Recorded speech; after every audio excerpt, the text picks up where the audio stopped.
And welcome back to Radio ATN. My name is Danny Pancratz. I'm one of the board members for the Attachment and Trauma Network, and very happy to be here with some of our exhibitors from ESSDACK. And also ran the very popular poverty simulation yesterday on our Academy Day here at the Creating Trauma Sensitive Schools Conference. So I was reading up on ESSDACK in preparation for this interview, and was really struck by the "We Believe" statements on your website. But also one of the things we wanted to talk about right now is something specific that you all believe, that becoming trauma responsive, the journey to that is a 3 to 5 year process. So Rebecca, do you want to start us off telling us a little bit about why you believe that time length and why it's that's the process to become trauma responsive? Yeah, and so we actually found that in some other people's work, and then we started doing the work with school systems and really found like, oh yeah, this is really true. Just the science itself and the paradigms, it deepens and unfolds over time inside of each individual, and that certainly is the case inside of a system. Mm-hmm. And so there's a lot of stuff to work through, and a lot of competing belief systems, values, and certainly challenges that, you know, what we would say is just stay the course, because a couple of years down the road, people are like, oh wow, we're just different all of a sudden. And it really feels like that. It hasn't been all of a sudden, but it feels like all of a sudden we've shifted into, we can't go back. Mm-hmm. And so this is just the way we do it. This is the way we onboard people. So it definitely is a journey. Yeah. Yeah. Well, you mentioned systems as part of that, and you know, through your work, you've learned a lot, as you mentioned, from looking at other systems. So, what are some of the missteps that you've seen systems take, and how do you work that into your work to help people take the correct steps forward? I think there's a couple. I'll speak to one. Is people get really excited about this, and they come back and they're just all in.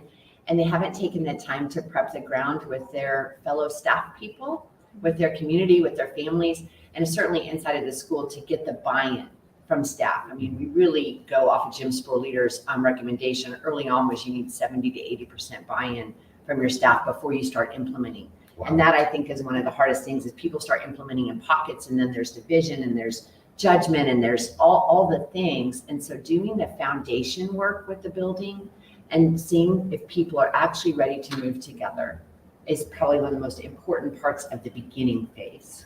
I think another one is that this isn't a silver bullet to fix kids, right? Dr. Lori talked about this in her keynote downstairs about how it's for us.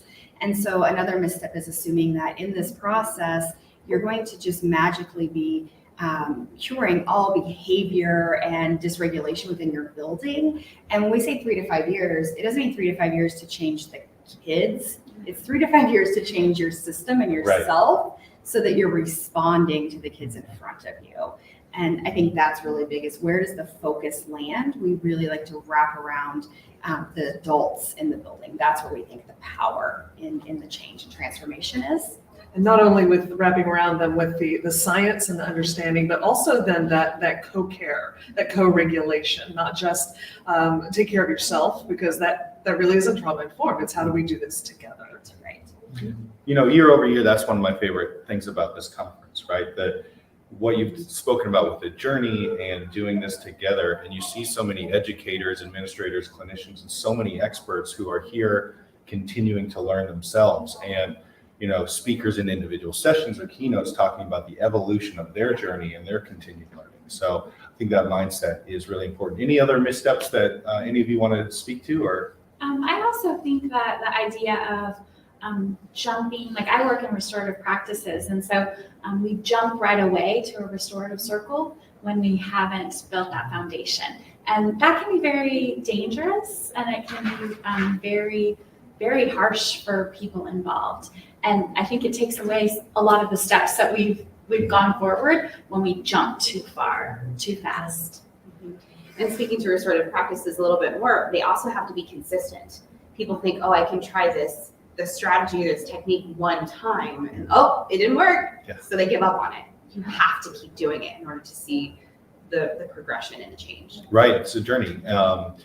Okay, so you've hinted at some of this in talking about the missteps, but let's talk about what works. So through the work that you all do, what have you seen work for getting buy-in, for building those foundations, for this 3 to 5 year journey?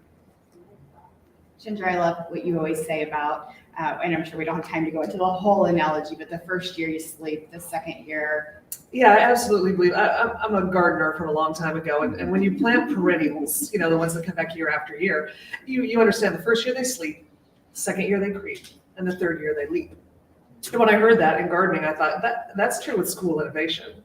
That the first year you sleep, second year creep, third year you leap. And then at the end of the third year, you're ready to take another giant bite toward innovation. And that cycle just keeps going. And if you know that, then at the end of first year, when everything's not magical and perfect and voila, that you can say, yes, this is the next step and this is how we're supposed to go. And it gives you space to make adjustments and to continue to breathe. And it gives space for folks who aren't right there with you. Because if we believe that somebody who's crossing their arms and we're not dismissing them. They're adults, they're kids, they're communicating through that behavior. What do they need to know? What do they need to understand? What do they not yet have? And how do we get that to them in a loving way? Yeah. And I would say, like, for us, when Ginger, the sleep, the creep, the leap, it really was building kind of a framework that started with an activation phase, which is year one, which is, hey, here's the foundation. Hey, what do you guys think of this? And then right at the end of that, testing for buy-in, which leads into the equipping resilience coaches that we do year 2 with schools, which leads into the equipping restorative coaches that we do year 3. So you're really overhauling the system through the people inside the system, not experts continuing to come from the outside in. Yeah.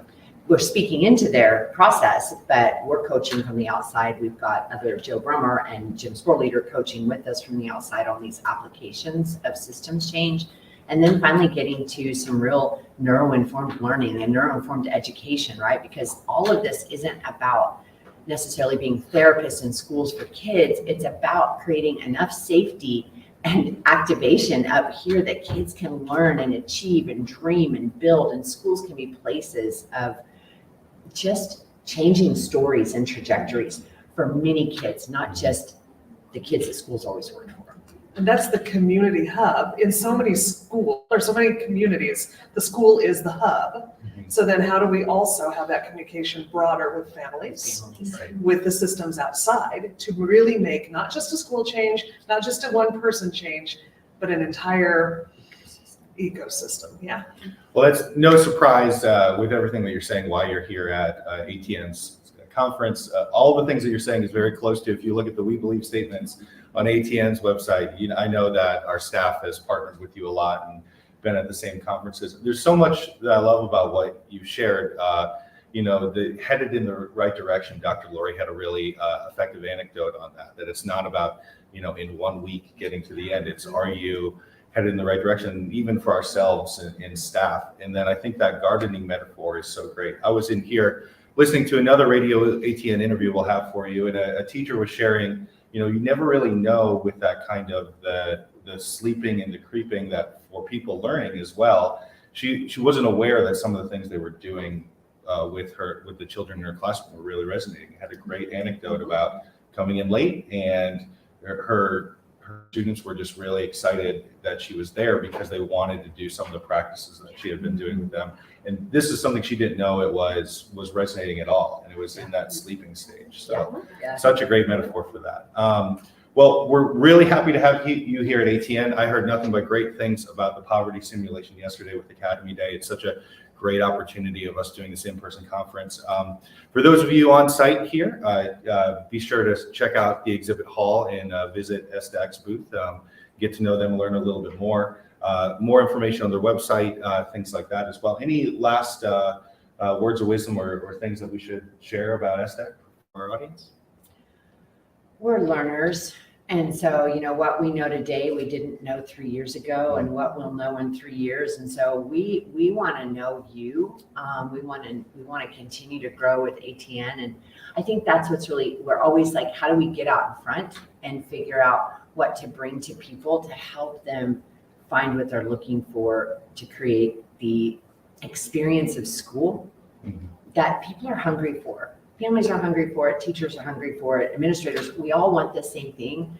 And so that's what I think I would say about ESSDACK, is we're just always looking. We're always curious about what are we missing? Like, how can we tweak something? What is getting in people's way? What are we, so that's what I think is really cool about being on this team, is that we're always trying to figure out how to grow. Maximize strengths, minimize weaknesses. And we're also a bunch of oddballs. At least I'll say it. Like, we're those people. And so, like, if you're those people, then come find us. We need to be. Well, you're also a great example of doing it together, having the group of you here with us, and then, mentioning the others that you work with, and, working with the schools themselves, right? And really love everything we've heard. So thank you so much for your support of this conference, for being here. And thanks all of you for watching. I hope you'll join us for more Radio ATN, but more importantly for this conference in the future, whether it's in person with us or a virtual conference as well. Thanks, everyone.